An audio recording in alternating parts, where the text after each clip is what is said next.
Coming up on Look Today, well, Saratoga City Council unanimously voted to ban the gun show, City Center in Saratoga. I've got details. And we've got continuing coverage of an issue that could have a detrimental effect on restaurant owners and workers and guests. More on that coming up. Plus, the Presbyterian New England Congregational Church has donated money to Saratoga Hospital to help combat the opioid pandemic. I've got those details. It's all ahead on Look Today.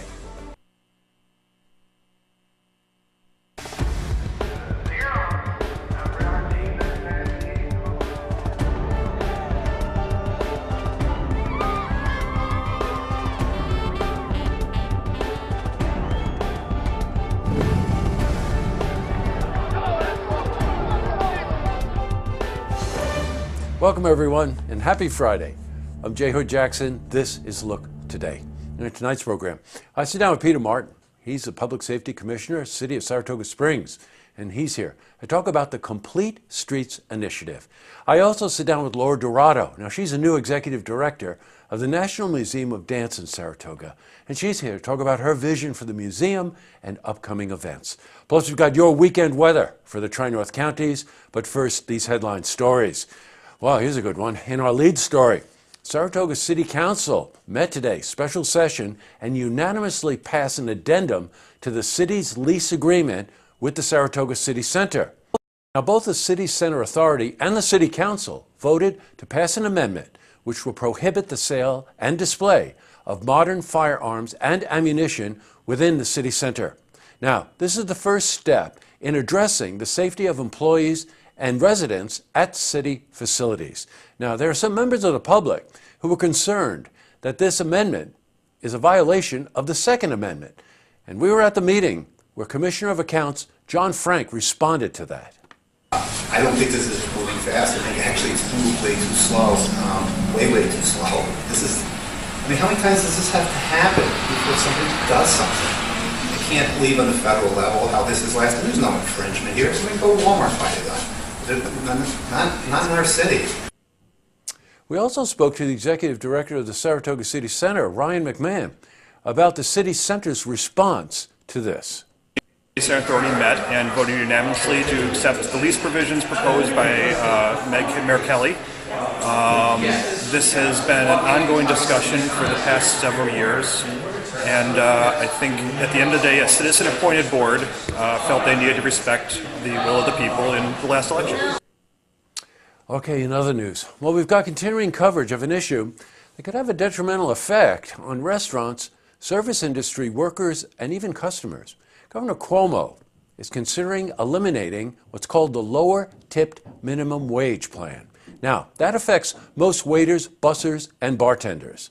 Restaurant owners and workers are concerned that this plan would have a detrimental effect on their lives. Now, some of the reasons for proposing this state initiative is actually to prevent what they call wage theft and some race and sex discrimination. Well, it's a complicated issue.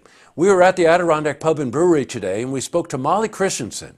She's a waitress, about how raising wages could affect the business. So a couple years back, the minimum wage went up and we had to shift at how we do everything. And right now it works super well. And I can't imagine it changing even more. I think it'd become more automated and I think quality of service would go down and just the whole restaurant experience would change. And we also spoke to James McReynolds. He's general manager of the brewery.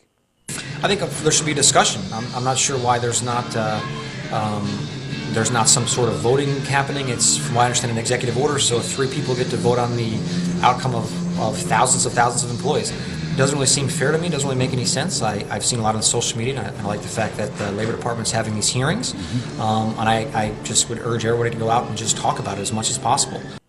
And we're going to be following this issue, so as we get any information in the news or set interviews up, we'll let you know.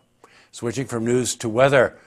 Here we go. 60% chance of snow later tonight. Anybody tell anybody? I think they're setting the clocks. What do we do? Set them ahead, right? It's spring. All right, let's see how the weekend is shaping up. For a more detailed look at our weather, let's head to the Glens Falls Weather Center for a look at your first forecast. Thank you, Jesse. I'm meteorologist Clarence Poster with your first look weather update here on Look TV. Well, it's getting quieter across the area. That low pressure is moving off to sea and into the Canadian Maritimes tonight. We'll now have to track a new area of high pressure in the southeast. Low pressure with a warm front entering portions of the Midwest, and temperatures rather chilly heading into the evening hours. We'll drop into the mid-20s across much of New England as well as the Capital District. We'll experience mid-20s here in Albany along with Glens Falls. Scattered snow showers, about a half-inch accumulation, and most of that snow shower activity is set to occur early. A few more snow showers Saturday, mid to upper 30s with a southwest wind at 5 to 10 miles per hour.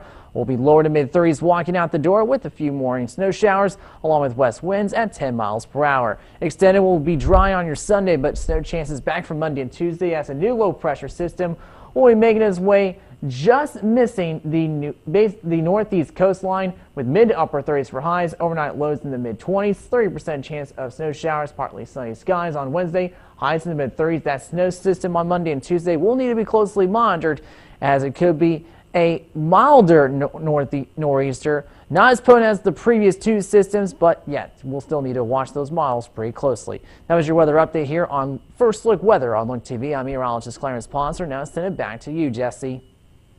Thanks very much, Clarence. Looks like Sunday might be a great day to go hiking. Back to the news. Well, Saratoga Hospital's Community Health Center has received $25,000. The money will be used to help fight the opioid pandemic.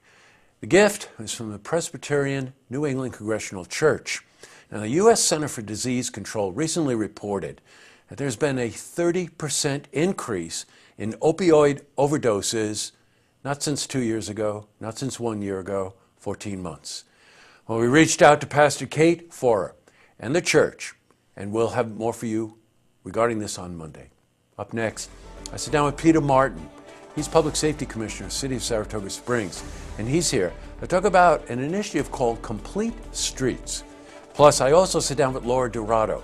She's Executive Director of the National Museum of Dance. She's here to talk about her vision for the museum and some of the exciting upcoming events.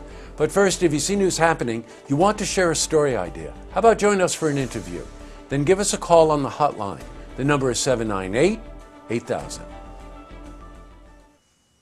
Well, that's all the time we have for this edition of Look Today. It's Friday, so I want to thank everybody here. Ladies first, Antoinette and Dana, followed closely by Andrew and Drew. We've got Jack, we've got Joel, we have Norm, and of course we have the Bat. They make this program and every program here on Look TV possible each and every week. A couple of lookouts for the weekend. Lucas Garrett and James Gascoigne will be performing Irish folk music tonight at the Strand Theater in Hudson Falls. So if you catch an early broadcast, head on over there. Also tonight, Chuck Lamb, great musician, is at 9 Maple.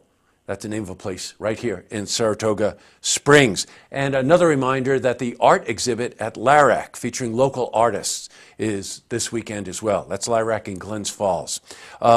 Mentioning Chuck Lamb, I just have to mention something my wife and I attended last night. It was Cafe Lena's fundraiser called Invasion. And really, hats off to Sarah Craig. We go to a lot of these kinds of events. This event was the best, period. It was the best. Chuck Lamb, Rhea Curley performed. The group Heard. If you don't know who they are, check out our website. They performed on tracks, as well as Alex Smith was there, another fabulous musician. Dan Berrigan, just to name a few. You get the idea. All of these people were performing throughout the night right here in Saratoga for the fundraiser. I emailed Sarah today. She said it was amazingly successful. Congratulations to everybody. All right, tonight on Look TV, it's Beyond the Headlines. We've got tracks, and there's all kinds of tracks throughout the weekend. Be careful over this weekend. It's kind of spring, kind of winter. And don't forget, tune in Monday night for the stories that matter to you. Good night, everyone.